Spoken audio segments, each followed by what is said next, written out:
साकार निराकार स्वरूप कल्कि अवतार कैसे रहे होंगे, कैसे अपना कर्म करते होंगे, कैसा लीला वो आगे करेंगे, उसके बारे में है आज का वीडियो। नमस्कार दोस्तों, आप सभी को मैं मेरे श्री सत्य गाथा चैनल पर स्वागत करता हूँ। मैं मेरे चैनल के माध्यम से हमारे ओडिशा के भविष्यवाणिका ग्रंथों पर श्री कल्कि अवतार लीला के बारे में जो लिखा गया है, मैं पूरे पुस्तक प्रमाण उक्ति सहित आप सभी को सुना रहा हूँ। तो आज का विषय बहुत ही इंटरेस्टिंग पंक्ति से ही आपको सुनाऊंगा।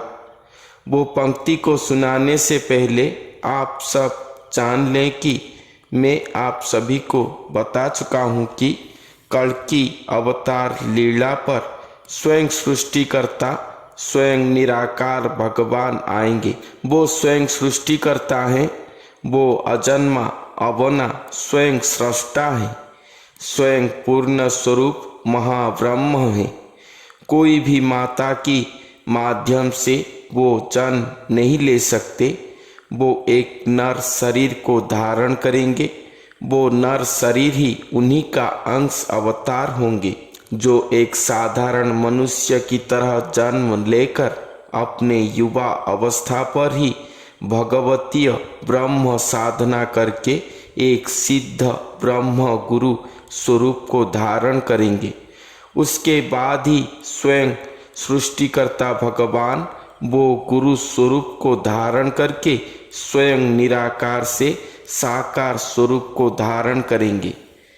इसी तरह स्वयं भगवान एक गुरु के शरीर को माध्यम करके वही गुरु के शरीर पर ही स्वयं अपना अरूप स्वरूप रखकर स्वयं मानवदेही कहलाएंगे।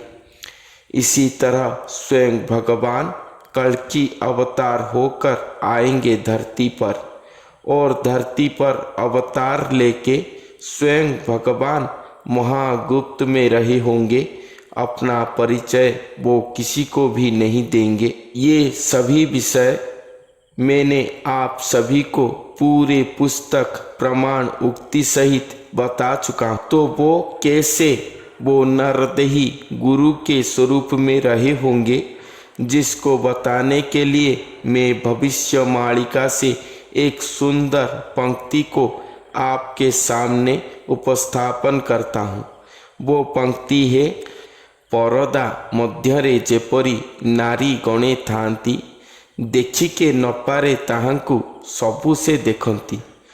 परम पुरुष तेसन एही घट मध्यरे, करंती सकल करम रही गुप्त भावरे।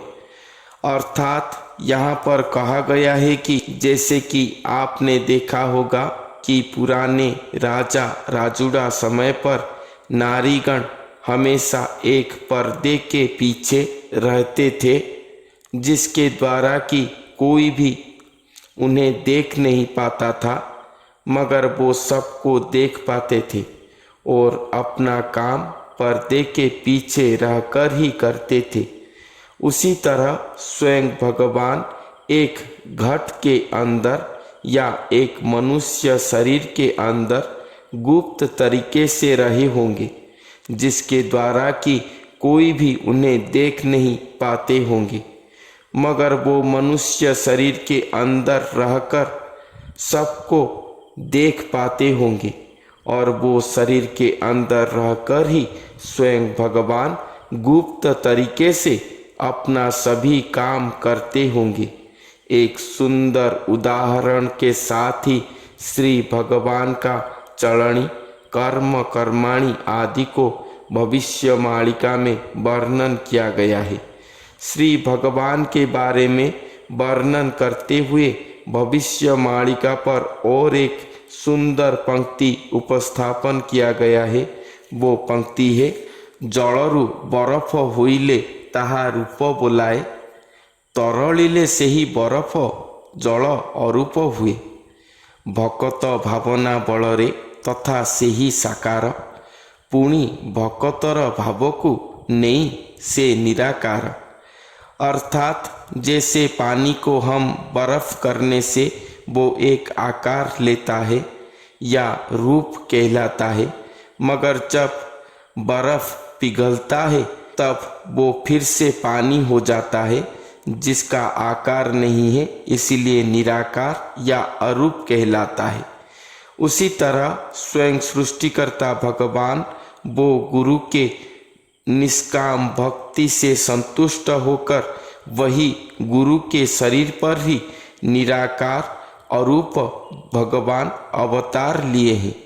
महाअलौकिकमय महाविज्ञान पद्धति से स्थूल शरीर पर अपना अरूप रूप मिलाकर खुद वो गुरु के शरीर के साथ एक एकाकार होकर एक ही श्री मानव देही कहलाएंगे, जिसके द्वारा कि स्वयं सृष्टिकर्ता भगवान पहली और आखिरी बार धरती पर अवतार लेकर स्वयं मानव देही स्वरूप होंगे, जो कि उनका साकार स्वरूप कहलाएगा। मगर देहधारी होने के बाद भी उनका दिव्य अरूपमय श्री जगन्नाथाय ज्योतिर्मय निराकार स्वरूप वो स्थूल स्वरूप के अंदर ही रहे होंगे। ये बात भी अनेक स्थानों पर भविष्यवाणी पुस्तकों पर लिखा गया है। इसीलिए ये कल्कि अवतार स्वरूप में स्वयं सृष्टिकर्ता भगवान मानव देह को धारण करने के बाद भी वो निराकार स्वरूप ही कहलाएंगे। इसीलिए कल्कि अवतार साकार निराकार या रूप अरूप में ही खेलेंगे इस संसार पर। भक्त के भावना भक्ति प्रेम को देखकर साकार निराकार दोनों स्वरूप में दिखाई देकर स्वयं कल्कि भगवान अपना महालीला रचना करेंगे भविष्य में। यही बात ही हमारे उड़ीसा के भविष्यवाणी पुस्तक पर लिखा गया है, जिसे मैं पूरे पुस्तक प्रमाण उक्ति सहित आप सभी के सामने वर्णन किया हूँ। तो आज के लिए इतना ही। फिर मिलते हैं अगले वीडियो पर एक नई तथ्य के साथ। तब तक के लिए धन्यवाद।